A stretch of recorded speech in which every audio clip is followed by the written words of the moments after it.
दरम्यान भारताच्या पूर्व आणि पश्चिम सीमांवरती घुसखोरीचं आव्हान कायम असताना उत्तर सीमेवरती चीनकडून होणारी घुसखोरी शून्य असल्याचं केंद्र सरकारनं स्पष्ट केलेलं आहे। वळूयात आणखी एका महत्त्वाच्या बातमीकडे। ट्रम्प प्रशासन 19 डिसेंबरला कुख्यात लैंगिक गुन्हेगार जेफ्री एप्स्टाईनशी संबंधित जुने सरकारी रेकॉर्ड जाहीर करण्याची अपेक्षा आहे। एप्स्टाईनच्या प्रकरणाशी संबंधित सर्व ईमेल, फोटोज आणि कागदपत्र सार्वजनिक केली जातील।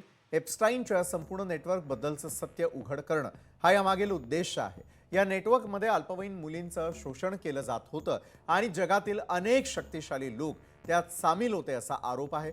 याआधी 12 डिसेंबरला या प्रकरणाशी संबंधित 19 फोटो सार्वजनिक करण्यात आलेले होते आणि यापैकी 3 छायाचित्र ट्रम्प यांची होती।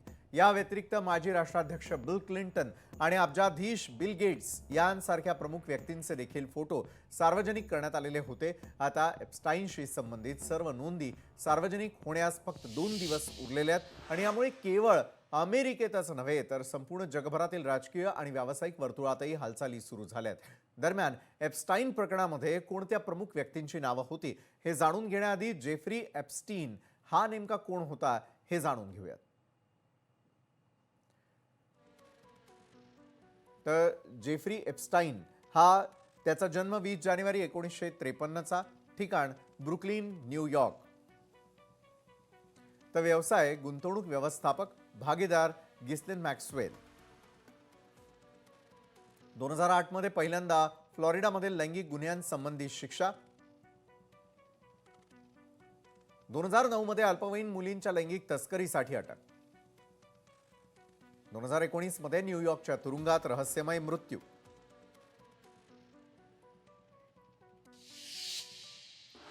जेफ्री एप्स्टाईनच्या इस्टेटनं प्रसिद्ध केलेल्या 19 फोटोंमधून 9 प्रमुख सेलिब्रिटींची नावं समोर आलेली आहेत। यामध्ये कुणाकुणाचा समावेश आहे ते पाहूया। यामध्ये अमेरिकेचे राष्ट्राध्यक्ष डोनाल्ड ट्रम्प, अमेरिकेचे माजी राष्ट्राध्यक्ष बिल क्लिंटन, अब्जाधीश उद्योगपती बिल गेट्स, ब्रिटिश राजसभाऊ प्रिन्स अँड्र्यू, ट्रम्पचे माजी सल्लागार स्टीव्ह बॅनन, हार्वर्ड विद्यापीठाचे माजी अध्यक्ष लॅरी समर्स, चित्रपट निर्माते वुडी ॲलन, उद्योजक रिचर्ड ब्रॅन्स्टन, प्रसिद्ध वकील ॲलन डेरशोविट्स,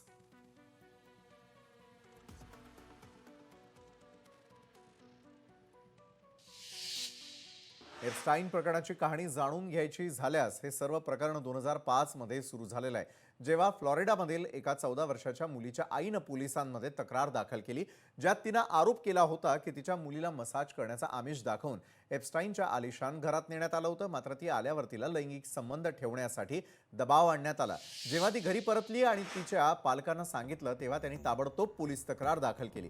जेफ्री एप्स्टाईन विरुद्ध ही पहिली अधिकृत तक्रार होती। पोलीस तपासादरम्यान असं दिसून आलेलं आहे की ही एक वेगळी घटना नव्हती। हळूहळू एप्स्टाईनच्या असेच आरोप करणाऱ्या सुमारे 50 अल्पवयीन मुलींची ओळख पटली। नंतर पोलिसांनी हे प्रकरण गांभीर्यानं घेतलं आणि अनेक महिने तपास केला। एप्स्टाईन विरुद्धच्या गुन्हेगारी चौकशी सुरू झाली। सुरुवातीच्या चौकशीनंतरही एप्स्टाईनला तुरुंगामध्ये जास्त काळ शिक्षा झाली नाही आणि त्याचा प्रभाव इतका होता की 2008 मध्ये त्याला फक्त 13 महिन्यांची शिक्षा झाली। त्यानंतर 6 जुलै 2019 रोजी एप्स्टाईनला गंभीर लैंगिक तस्करीच्या आरोपांखाली न्यूयॉर्कमध्ये पुन्हा अटक करण्यात आली। 23 जुलै रोजी तो त्याच्या कोठडीमध्ये बेशुद्धावस्थेमध्ये आढळून आला आणि त्याच्या मानेवरती जखमा होत्या। कुणीतरी त्याला मारण्याचा प्रयत्न केला असावा असं मानलं जात होतं। दरम्यान आता इतक्या वर्षांनंतर जेफ्री एप्स्टाईनशी संबंधित जुने सरकारी रेकॉर्ड जाहीर होण्याची अपेक्षा असल्यानं आता कुणाकुणाची नावं समोर येतात याकडे संपूर्ण देशाचं लक्ष लागून आहे।